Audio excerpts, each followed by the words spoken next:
Taste the Daily. 43 மாத கால திமுக ஆட்சியில் கொலை, கொள்ளை, பாலியல் வன்கொடுமை நடக்காத நாளே இல்லை.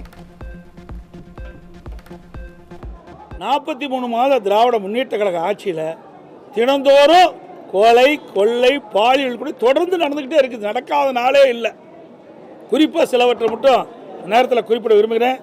திருப்பூர் மாவட்டம் நீங்கள் 10 நாட்களை பார்த்தீங்கன்னா தொடர் கொலை நடக்குது. பாலியல் வன்கொடுமையை தடுப்பதற்கு பதிலாக பாலியல் வன்கொடுமை செய்தவர்களுக்கு ஆதரவாக செயல்படும் அரசாக ஸ்டாலின் அரசு இருப்பதாக எதிர்க்கட்சித் தலைவர் விமர்சனம். சென்னை உயர்நீதிமன்றம் தானாக விசாரணைக்கு எடுத்துக் கொள்ளப்பட்டது. சிபிஐ விசாரணைக்கு உத்தரவிட்டது. சம்பந்தப்பட்ட குற்றவாளிக்கு தண்டனை வாங்கித்ததற்கு பதிலாக இந்த அரசு உச்சநீதிமன்றத்தில் மேல்முறையீடு செஞ்சிருக்கு. இது எந்த விதத்தில் நியாயம்? பாலியல் வன்கொடுமை செய்தவருக்கு ஆதரவாக செயல்படுற அரசு இந்த அரசு. பாலியல் வன்கொடுமை தடுக்கிறதுக்கு பதிலாக பாலியல் வன்கொடுமை ஈடுபட்டவர்களுக்கு ஆதரவாக இருக்கின்ற அரசு இப்படி நிலைமை இருந்தால் எங்க பாலியல் வன்கொடுமை தடுக்க முடியும்? தமிழகத்தில் போதைப் பொருள் புழக்கம் அதிகரித்திருப்பதையும் இளைஞர்கள் அதனால் பாதிக்கப்படுவதையும் ஸ்டாலினே ஒப்புக்கொண்டு விட்டார். எதிர்க்கட்சி சொல்வதை கேட்டு நடவடிக்கை எடுத்திருந்தால் வீடியோ வெளியிட்டிருக்க வேண்டிய சூழல் உருவாகி இருக்காது என எதிர்க்கட்சி தலைவர் குற்றச்சாட்டு. போதையின் பாதையில் செல்லாதீர்கள். யாரு? முதலமைச்சர் ஊடகத்தின் வாயிலாக செய்தி வெளியிடுறார். நான் ஏற்கனவே 2.5 ஆண்டுக்கு முன்பே எச்சரிக்கை விடுத்தேன். இந்த அரசு எச்சரிக்கையோடு விழிப்போடு இருந்து எதிர்க்கட்சி சொல்லுவதை கவனத்தில் எடுத்துக்கொண்டு இந்த போதைப் பொருள் நடமாட்டத்தை கட்டுப்படுத்துவதற்குரிய நடவடிக்கை எடுத்திருந்தா முதலமைச்சர் வேண்டுகோள் விட வேண்டிய அவசியமே இல்லை. முதலமைச்சரே ஒத்துக்கிறார், தமிழகத்தில் போதைப் பொருள் விற்பனை இருக்கின்றது. முதலமைச்சருடைய வேண்டுகோளின் மூலம் இது வெளிச்சத்துக்கு வந்துட்டது. 2வது, இந்த போதைப் பொருளால் இளைஞர்களும் மாணவர்களும் பாதிக்கப்படுறாங்க. இந்த போதைக்கு அடிமையாகாதீங்க அப்படின்னு முதலமைச்சரே வேண்டுகோள் வைக்கின்ற அளவுக்கு இன்றைய ஆட்சி இன்றைக்கு மோசமாக ஒரு நிலைக்கு தள்ளப்பட்டு விட்டது என்பதை நேரத்தில் தெரிவிக்கிறேன். விழுப்புரம், கடலூர் மாவட்டங்களில் வெள்ளத்தால் பாதிக்கப்பட்ட மக்கள் ஸ்டாலின் அரசின் திறமையின்மையால் மேலும் கடுமையாக பாதிக்கப்பட்டனர். இன்றைக்கு வெள்ள நீர் குடியிருப்புகளை சூழ்ந்தா அந்த மக்களுக்கு தேவையான பாதுகாப்பு கொடுக்கணும். அந்த மக்கள் தங்குவதற்கு நிவாரண முகாம் அங்கே அமைக்கப்படணும். அது விழுப்புரத்தில் அமைக்கல, கடலூரில் அமைக்கல. அதை பாதிக்கப்பட்ட மக்களுக்கு உணவு தயாரித்து கொடுக்கணும். மேடான பகுதியில் அதெல்லாம் ஏற்பாடு பண்ணணும். அதுவும் கொடுக்கல. அப்படி கொடுக்காத காரணத்தினால தான் விழுப்புரம் மாவட்டத்தில் விரும்பத்தகாத சம்பவங்கள் நிறைய நடந்தது. அமைச்சர்லாம் போய் பார்க்கின்ற பொழுது உணவு கிடைக்கல, தண்ணி கிடைக்கலன்னு சாலை மறியல் பண்ணாங்க. எல்லா ஊடகத்திலையும் வந்தது. இதற்கு காரணம் இந்த ஆட்சியில் சரியாக திறமையாக செயல்படாத காரணத்தினால் புயல் வெள்ளத்தால் மக்கள் கடுமையாக பாதிக்கப்பட்டிருக்கிறாங்க.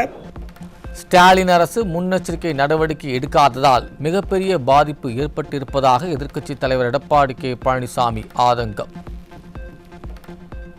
தேர்தல் வாக்குறுதிகளை நிறைவேற்ற கோரி போராடி காவல்துறையால் கைது செய்யப்பட்ட பகுதி நேர ஆசிரியர்களை உடனே விடுதலை செய்ய வேண்டும்.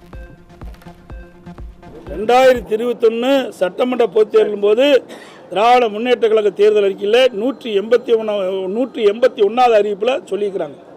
திராவிட முன்னேற்ற கழக ஆட்சிக்கு வந்தால் பகுதி ஆசிரியர்கள் அனைவரும் நிரந்தரமாக்கப்படும். இது வரைக்கும் செய்யவே இல்லை. ஆனால் முதலமைச்சர் 98% நிறைவேற்றப்பட்டதாக ஒரு பொய்யை சொல்லிக்கிட்டே இருக்கிறார்.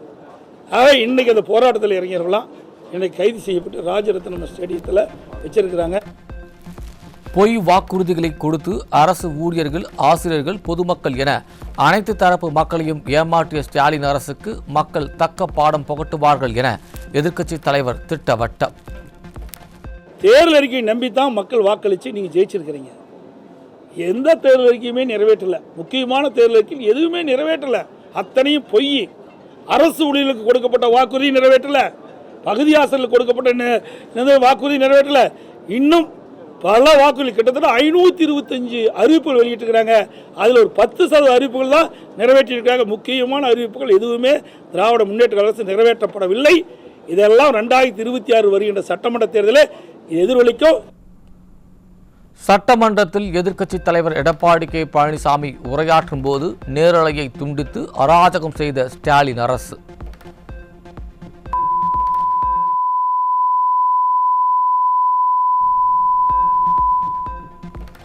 எதிர்க்கட்சித் தலைவரின் கேள்விகளுக்கு பதில் சொல்ல முடியாமல் மக்கள் விரோத ஸ்டாலின் அரசு அஞ்சி நடுங்குவதாக பொதுமக்கள் விமர்சனம். முல்லை பெரியாறு அணையில் ஆண்டு பராமரிப்பு பணிகளை மேற்கொள்ளாத ஸ்டாலின் அரசுக்கு அடுக்கடுக்கான கேள்விகளை முன்வைத்த எதிர்க்கட்சி தலைவர்.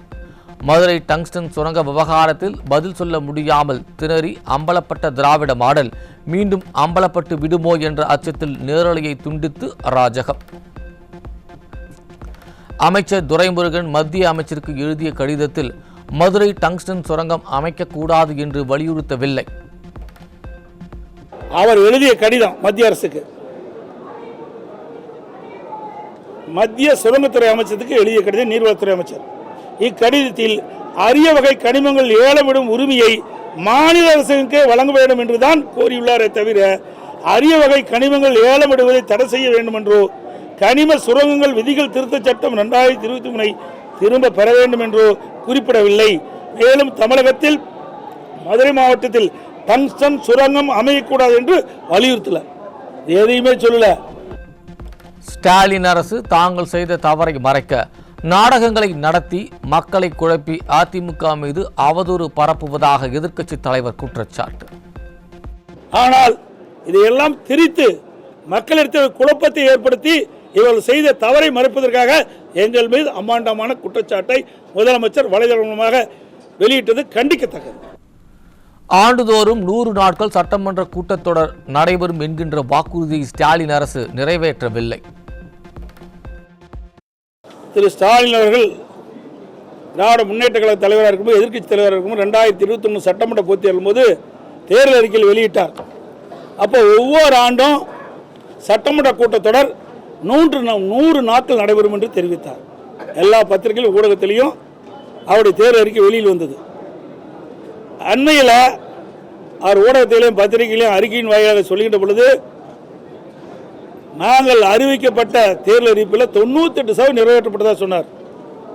உதாரணத்துக்கு சட்டமன்ற கூட்டத்தொடர் ஆண்டுக்கு 100 நாள் நடத்தும்னு சொன்னார். இந்த 4 வருஷத்துக்கு 400 நாள் நடத்தியிருக்கணும். ஆனால் நடத்தது 113 நாள் தான் நடத்தியிருக்காங்க. 113 நாட்கள் தான் சட்டமன்ற கூட்டத்தொடர் நடந்திருக்குது. ஸ்டாலின் ஆட்சியில் சட்டமன்ற கூட்டத்தொடர் முழுமையாக நடைபெறுவதில்லை, மக்கள் பிரச்சனைகளை பேச வாய்ப்பு கொடுப்பதில்லை என எதிர்க்கட்சி தலைவர் எடப்பாடி கே பழனிசாமி காட்டம். இன்றைக்கு கூட 2 நாளில் கூட்டத்தை முடிச்சுட்டாங்க. எப்பவுமே 4 நாட்கள் 5 நாட்கள் இந்த மழைக்கால கூட்டத்தொடர் நடக்கும். ஆனால் 2 நாட்களில் முடிச்சுட்டாங்க. இன்றைக்கு தமிழ்நாட்டில் ஏராளமான பிரச்சனை இருக்குது. இதெல்லாம் அனைத்து கட்சி தலைவர்களும் மற்ற சட்டமன்ற உறுப்பினர்கள் தங்கள் தொகுதியில் இருக்கின்ற பிரச்சனையை அரசினுடைய கவனத்துக்கு கொண்டு வருவது நடைமுறை. ஆனால் இந்த அரசு இந்த சட்டமன்ற கூட்டத்தொடரை 2 நாளில் முடிச்சுட்டாங்க. மக்களுடைய பிரச்சனை கூட பேச முடியல. பிரதான எதிர்க்கட்சிக்கு ஒரு 10 நிமிடம் கொடுக்குறாங்க. பல துறைகள் இருக்குது, பல துறையில் ஏராளமான பிரச்சனைகள் இருக்கின்றது. இப்படி ஏராளமான பிரச்சனைகளை 10 நிமிடத்தில் அரசுடைய கவனத்துக்கு எப்படி கொண்டு வர முடியும்? இந்த அரசு அமைந்த பிறகு இன்றைக்கு சட்டமன்ற கூட்டத்தொடர் முழுமையாக நடைபெறுவதே கிடையாது. மக்களுடைய பிரச்சனையும் பிரதான எதிர்க்கட்சி பேசுவதற்கு வாய்ப்பு முழுமையாக கொடுப்பதில்லை. கோவை மாவட்டத்தில் பல பகுதிகளில் கூட்டு குடிநீர் திட்டம் செயல்படவில்லை என சட்டப்பேரவையில் எதிர்க்கட்சி கொறடா எஸ்பி வேலுமணி குற்றச்சாட்டு. அனைத்து கிராமங்களுக்கும் தண்ணீர் கொண்டு செல்ல நடவடிக்கை எடுப்பதோடு குடிநீர் திட்டங்களுக்காக தோண்டப்பட்ட சாலைகளை சீரமைக்க வேண்டும் எனவும் வலியுறுத்தல்.